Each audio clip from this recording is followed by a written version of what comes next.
उस इसने अफगानिस्तान नहीं जीतने देना इधर से, किधर से जीतने देना है? ये वो है क्या T20? हाँ जी। अच्छा कर लो 130 नंबर में मान जाऊंगा इधर, इधर 30-40 भी नहीं होना, और नहीं भड़कन देना। ये finally is gonna be the very tough tri series for the Pakistan.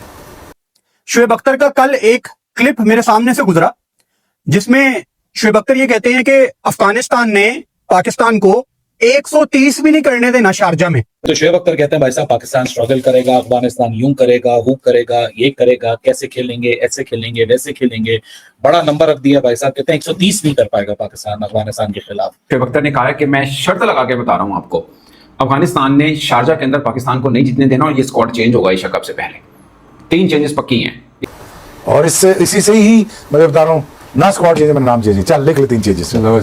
हाँ लिख ले। चेंजेस, अच्छा 3 चेंजेस इन्होंने कहा 3 चेंजेस। अब ये भी सवाल बनता है कि 3 चेंजेस कौन से? वो तो मैं देख लिया, पढ़ लिया। और पाकिस्तान का मतलब कोई चांस नहीं है। बहुत ही डिग्रेड किया उन्होंने पाकिस्तान की टीम को अफगानिस्तान के सामने। मैं मानता हूं कि अफगानिस्तान ने ऑस्ट्रेलिया को भी हरा दिया है, अफगानिस्तान ने पाकिस्तान को भी हराया हुआ है, अफगानिस्तान ने इंग्लैंड को भी हराया हुआ है। शारजा में अफगानिस्तान ने हमें बहुत टफ टाइम दिया था, शारजा उनका होम ग्राउंड है। बट हम पाकिस्तान की टीम है यार, हमारे पास भी अबरार है, हमारे पास भी सुफियान मुकीम मौजूद है, हमारे पास भी नया बॉल करने के लिए शहीन शाह अफरीदी मौजूद है। यानी अपनी टीम को इतना क्यों गिराना है? वो 130 नहीं कर पाएगा और फिर उसके बाद ट्राई नेशन में पाकिस्तान फेल होगा और एशिया कप में 2-3 वापसियां वो कह रहे हैं मुमकिन होंगी, 3 चेंजेस होंगी। बाबर रिजवान की वापसी, मुमकिन वापसी के ऊपर उन्होंने यहाँ अंदेशा दे दिया है। कौन सी क्रिकेट पे के बेसिस पे बाबर आजम की या मोहम्मद रिजवान की वापसी वो कराएंगे वो तो पता नहीं, क्योंकि बाबर आजम खेलेंगे local tournament, Mohammad Rizwan all the way पहुंच चुके हैं कैरिबियन, जहां पहली मैच में 6 बॉलों पे 3 रन पे एक हाफ वॉली डिलीवरी, एक लूपी फुल टॉस के ऊपर वो मिस किया उन्होंने लाइन ऑफ द डिलीवरी और उसके ऊपर वो क्लीन बोल्ड हो गए। सो ऐसे हालात हैं कि पाकिस्तान क्रिकेट में चाहे फॉर्मर क्रिकेटर हो, करंट क्रिकेटर हो, कोई एडमिनिस्ट्रेटर हो, कोई यूट्यूबर हो, कोई जर्नलिस्ट हो, everybody has their own wing. हर किसी का अपना अपना विंग है, हर किसी की अपनी अपनी लॉबी है। कोई फॉर्मर क्रिकेटर माइक हेसन के ऊपर तेल पानी लेके चढ़ा हुआ है कि माइक हेसन ने टेक्निक खराब कर दी। अरे बाबू, माइक हेसन से पहले भी कुछ 3 साल गुजरे हैं, उसमें भी तो टेक्निक दुनिया के सामने थी।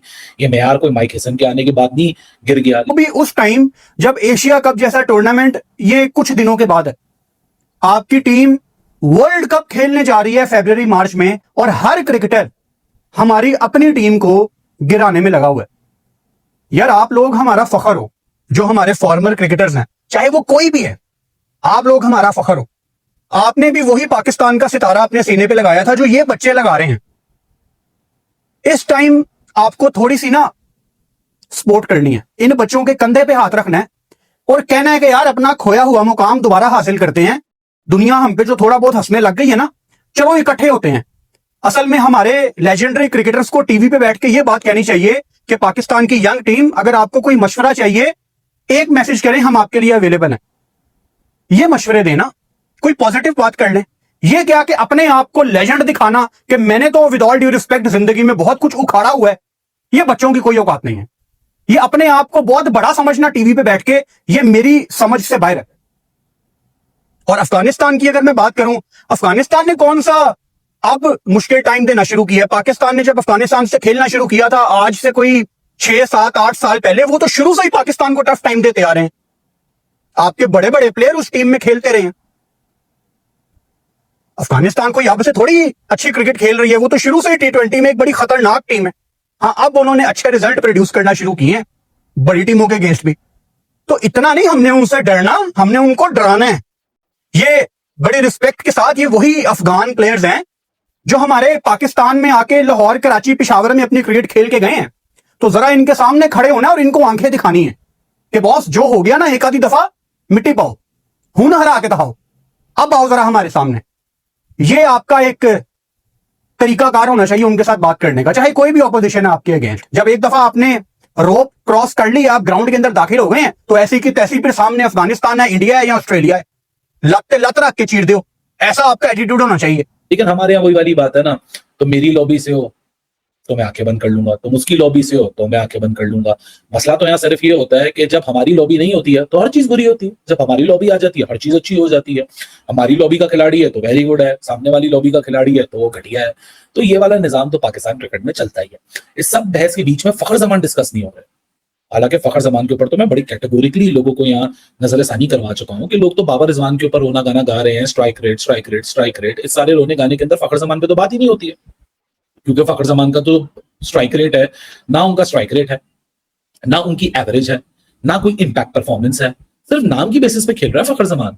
वो भाई 1-2-4 मैचों के बाद 1-2-4 मैचों में चल जाएंगे तो फखर जमान हो जाएगा, और फिर अगले 15-20 दिन 15-20 मैच 15-20 महीने की फखर जमान एक लंबी छुट्टी पे जाते हैं, जहां फिर फखर जमान अपनी मनमर्जी से खेलते हैं और उसके बाद रिजल्ट्स दिखाने को कुछ होते नहीं है। और शौकत ने बहुत बातें की। उन्होंने बोला कि शारजा के अंदर अफगानिस्तान पाकिस्तान को 130-40 ऊपर स्कोर नहीं करने देगा।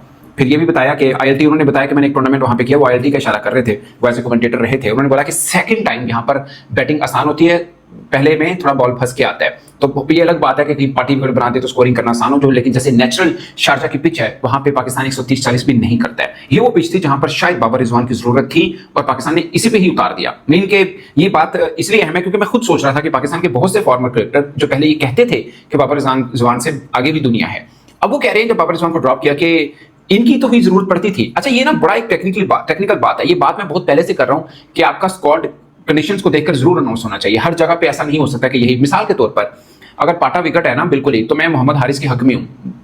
100 भी किया उन्होंने बांग्लादेश के खिलाफ, मगर जब वो बांग्लादेश में गया जहां पे थोड़ी सी डाइसी पिच थी, वो थोड़ा उन्होंने स्ट्रगल किया। और भी बहुत से क्रिकेटर हैं जो टेक्निकली साउंड अगर देखा जाए इस पाकिस्तान स्क्वाड में, जो यहाँ पर आपको बेहतर खेलते नजर। वैसे तो साबजा फरहान अच्छी फॉर्म में है, साइम भी बेहतर है, बट मैं आपको एक बात बताऊं, मुझे सलमान आगा टेक्निकली बड़े साउंड प्लेयर लगते हैं। उनके फर्स्ट क्लास में अच्छे खासे रन हैं, लिस्ट में ठीक ठाक किस्म के रन हैं, उनके सेंचुरीज हैं उनकी, वो डाइसी पिच के ऊपर कर लेंगे, वो एंकर रोल कर रहे हैं। मेरा क्वेश्चन सिर्फ यही होता है, बाजित ने भी प्रोग्राम में बोला कि हम इन सबका जिक्र कर रहे हैं, बट खिलाएंगे कैसे?